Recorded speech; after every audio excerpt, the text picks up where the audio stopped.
रणवीर एक सुनसान सड़क के किनारे गाड़ी लगाकर उसके बोनट पर लेटा था।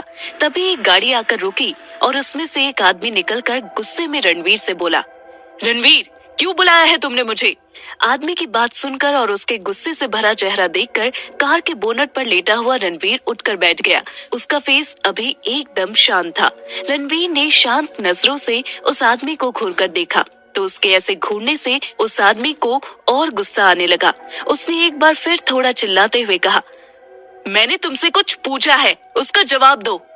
रणवीर उसकी बात सुनकर मुस्कुराने लगा।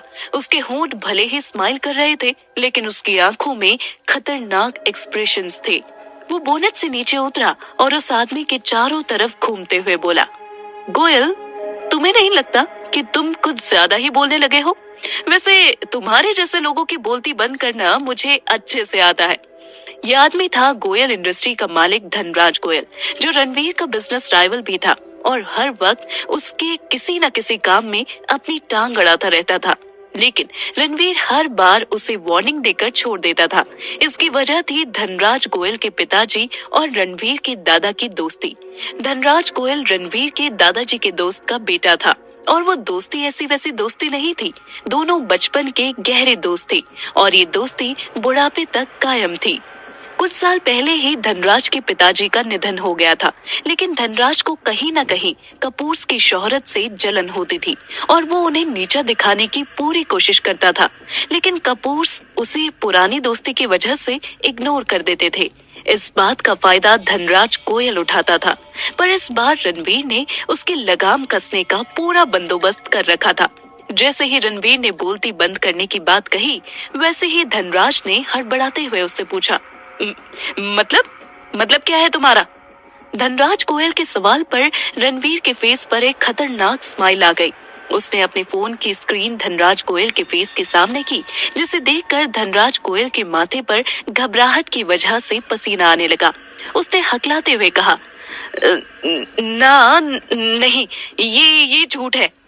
रणवीर ने झूठा अफसोस जताते हुए कहा, गोयल, मैं समझ सकता हूँ अपनी बेटी की ऐसी करतूत देखकर एक बाप के दिल पर क्या गुजरती है। वैसे बेहतर होगा बाकी की सच्चाई तुम खुद अपनी बेटी से पूछ लो, जो मेरे साथ रात बिताने मेरे होटल रूम में आई थी। रणवीर की बात सुनकर अब धनराज गोयल कुछ बोल ही नहीं पा रहा था। फिर रणवीर ने उसकी आंखों में देखते हुए कहा, दादाजी के दोस्त का बेटा समझकर अब तक छोड़ रखा था, वरना तुम्हारे परिवार वालों को तुम्हारी लाश भी नसीब नहीं होने देता। ऐसा कहते हुए उसके फेस एक्सप्रेशन एकदम डार्क हो गए, जिसे देखकर धनराज गोयल डर से पूरा पसीने से भीग गया।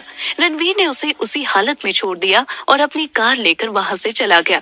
कार में जाते हुए रणवीर पिछली रात के बारे में सोचने लगा, जब होटल के रूम नंबर 1409 में बैठकर रणवीर ड्रिंक कर रहा था। तभी डोरबेल बजती है और डोर खोलते ही वो अपने सामने एक खूबसूरत और हॉट लड़की को पाता है। वो लड़की स्माइल करते हुए रूम के अंदर आई और रणवीर के गले लगते हुए बोली, ओह रणवीर, मुझे तो विश्वास ही नहीं हो रहा कि मैं आज तुम्हारे साथ डेट पर आई हूँ। You don't know how long I have waited for this day, baby. ये सुनते ही रणवीर ने एक तिरछी स्माइल के साथ कहा, और मैं पूरी कोशिश करूंगा कि तुम्हारा इंतजार बेकार न जाए। रणवीर ने ऐसा करते हुए उसको कमर से थाम कर अपने करीब कर लिया। उस लड़की का नाम शीना गोयल था। शीना धनराज गोयल की इकलौती बेटी थी। रणवीर ने सेडक्टिव नजरों से उसके चेहरे पर उसकी एक फिंगर फेरते हुए कहा, I know how desperate you were to meet me, and I don't break the hearts of beautiful girls like you. Ranveer के ऐसा करने से शीना और एक्साइटमेंट में बोली, ओह Ranveer, I always want to be with you and yours. ऐसा कहने के साथ ही वो रणवीर को किस करने के लिए उसके होठों की तरफ बढ़ने लगी। तभी रणवीर ने अपनी सेडक्टिव टोन में कहा, बेबी, थोड़ा वेट करो। आई एम थिंकिंग दैट क्यों ना थोड़ा वाइन का नशा किया जाए, because I think after this we will be able to enjoy better. Still the whole night is left. Ranveer की बात सुन शीना अदा से मुस्कुराते हुए रणवीर को अपनी नशीली आंखों से देखती है और उसके हाथ पकड़कर उसे काउच तक ले जाती है। रणवीर और शीना दोनों ही काउच पर एक साथ बैठे थे। रणवीर ने सामने टेबल पर रखी वाइन की बोतल से 2 ग्लास में वाइन डाली और एक वाइन के ग्लास को शीना की तरफ बढ़ा दिया और उसकी आंखों में देखते हुए दूसरे ग्लास से वाइन पीने लगा। शीना भी अंदर से बहुत खुश थी। आखिर इस शहर का मोस्ट एलिजिबल बैचलर आज रात उसके साथ नाइट स्पेंड करने वाला था। उस वक्त रणवीर ने ब्लैक पैंट और व्हाइट शर्ट पहनी थी और अपनी शर्ट के बाजू को फोल्ड किया हुआ था, जिसमें उसकी मजबूत बाहें और स्ट्रॉन्ग मसल्स साफ नजर आ रहे थे। शर्ट के ऊपर के बटन खुले होने की वजह से नजर आ रही उसकी मस्कुलर चेस्ट उसे काफी हॉट और सेक्सी लुक दे रही थी। शीना तो उसे ऐसे लुक में देखकर उसमें इतनी खो गई कि उसे एहसास ही नहीं हुआ कि वो कितने ग्लास वाइन पी गई। रणवीर भी इस बात का फायदा उठाकर उसे वाइन सर्व करता जा रहा था, जबकि वो खुद लिमिट में ही ड्रिंक कर रहा था। कुछ देर बाद शीना पर नशा हावी होने लगा। रणवीर ने भी ये नोटिस करके शीना से कहा, baby would you like to dance with me? Sheena ने भी मदहोशी में हामी भर दी। रणवीर ने उसे देख स्माइल किया और फिर रिमोट से म्यूजिक सिस्टम ऑन कर दिया, जिस पर एक स्लो रोमांटिक म्यूजिक प्ले होने लगा। रणवीर ने अपने एक हाथ शीना की तरफ बढ़ाया तो शीना ने भी रणवीर के हाथ में अपना हाथ दे दिया। दोनों म्यूजिक की धुन पर झूमने लगे। कुछ देर बाद शीना पूरी तरह से नशे की गिरफ्त में चली गई। उससे अब खड़ा होना भी मुश्किल हो रहा था। वो थोड़ी ही देर में सो गई, जिसे देखकर रणवीर के फेस पर एक डेविल स्माइल आ गई। उसने काउच पर रखे शीना के बैग से उसका फोन निकाल लिया। फोन फिंगरप्रिंट से लॉक था, जिसे रणवीर ने शीना के फिंगरप्रिंट से अनलॉक किया। कुछ ही देर में उसे जो चाहिए था वो शीना के फोन में मिल गया। फिर उसने शीना के पास उसका फोन फेंकते हुए कहा, तुम्हें मेरे बिस्तर पर रात गुजारनी थी ना, अब आराम से पूरी रात मेरे बिस्तर पर गुजारो और मैं अब तुम्हारे बाप की रातों की नींद हराम करने की तैयारी करता हूँ। फिर उसने वाइन की बोतल उठाई और रूम से बाहर निकल गया। दरअसल शीना बड़े बाप की बिगड़ी हुई औलाद थी और ना जाने उसने अपने कितने बॉयफ्रेंड बनाए थे और उनके साथ कितनी रातें रंगीन की थी। आजकल वो विराट जिंदल के साथ रिलेशनशिप में थी। विराट जिंदल एक मोस्ट वांटेड गैंगस्टर था जो मर्डर, रेप, ड्रग स्टीलिंग और लड़कियों की खरीद फरोख्त में इन्वॉल्व था। अब तो उसके इन कामों में शीना भी उसका साथ देने लगी थी, पर धनराज गोयल को इसकी जरा सी भी भनक नहीं थी। शीना धनराज गोयल की इकलौती बेटी थी, इसलिए वो उस पर ज्यादा रोक टोक भी नहीं लगाते थे।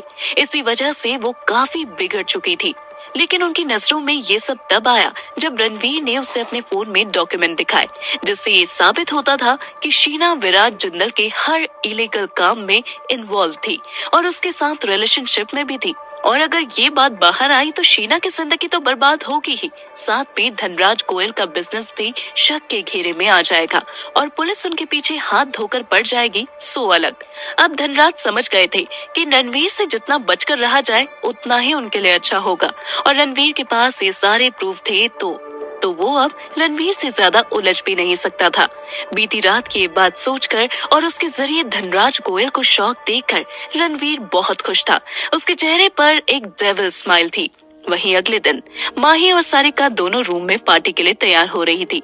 जहां सारिका माही को एक शॉर्ट ड्रेस पहनने पर अड़ी हुई थी, वहीं माही अनारकली सूट से आगे बढ़ ही नहीं रही थी। सारिका ने कहा, माही ऐसी पार्टी में अनारकली सूट पहनकर नहीं जाते। तुम पहले भी तो मेरे साथ जा चुकी हो ना ऐसी ड्रेस पहनकर, और तुम कितनी प्रिटी लग रही हो ऐसी ड्रेस में। माही ने मुंह बनाते हुए कहा, पर दी मैं इसे नहीं पहनने वाली, ये काफी छोटी है। माही मान ही नहीं रही थी तो सारिका ने उसे इमोशनली ब्लैकमेल करते हुए कहा, माही मैं वैसे भी कुछ दिनों में इस घर से चली जाऊंगी, फिर हम कभी कभी ही मिल पाएंगे, तो क्या तुम मेरी इतने से बात नहीं मान सकती।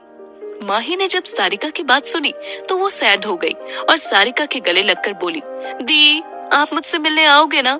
जब आप चली जाओगी तो मैं आपको बहुत मिस करूंगी। फिर वो बोली, अब आप कह रही हो तो मैं ये ड्रेस पहन लेती हूँ। फिर उसने सारिका से वो ड्रेस ली और चेंज करने चली गई। सारिका स्माइल करते हुए सोचने लगी, माही मेरी इनोसेंट सी बहन, तुम मुझे बहुत याद आने वाली हो मेरी क्यूट सी डॉल। फिर सारिका भी खुद तैयार होने में बिजी हो गई।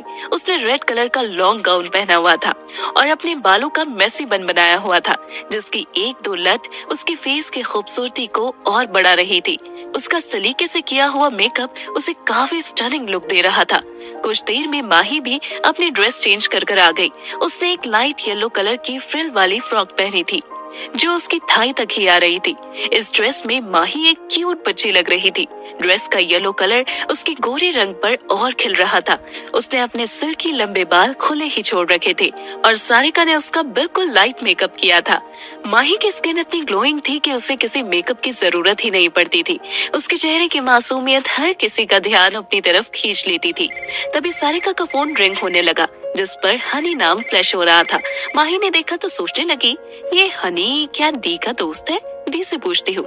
इससे पहले कि माही कुछ पूछती, सारिका ने फोन रिसीव कर लिया और बात करने लगी। फोन की दूसरी तरफ रुद्र था।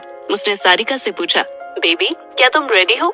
सारिका ने जवाब देते हुए कहा, हाँ हनी, बस मैं आ रही हूँ। रुद्र ने कहा, तो जल्दी से नीचे आओ, वैसे भी हम लेट हो गए हैं। सारिका ने कहा, बस हम रेडी हैं, अभी नीचे आ ही रहे हैं। ये कहकर उसने फोन डिस्कनेक्ट कर दिया और माही को जल्दी आने को कहकर चली गई। सारिका जल्दी से बाहर आई और रुद्र को हक किया और जाकर गाड़ी की बैक सीट पर बैठ गई, क्योंकि ड्राइविंग सीट पर रणवीर बैठा था और पैसेंजर सीट पर रुद्र बैठने वाला था। सारिका ने रणवीर को हाई किया तो रणवीर ने भी स्माइल करके उसका रिस्पॉन्स दिया। फिर सारिका ने रुद्र से कहा, बस 2 मिनट, माही भी आ रही है। तभी माही उसे जल्दी से आती दिखी और वो भी गाड़ी की बैक सीट पर बैठ गई। उसने रुद्र को हाई किया तो रुद्र ने भी उसे रिस्पॉन्स देते हुए कहा, हेलो माही। माही ने ध्यान ही नहीं दिया कि गाड़ी में कोई और भी मौजूद है। गाड़ी अब मुंबई की सड़क पर तेज रफ्तार में दौड़ रही थी।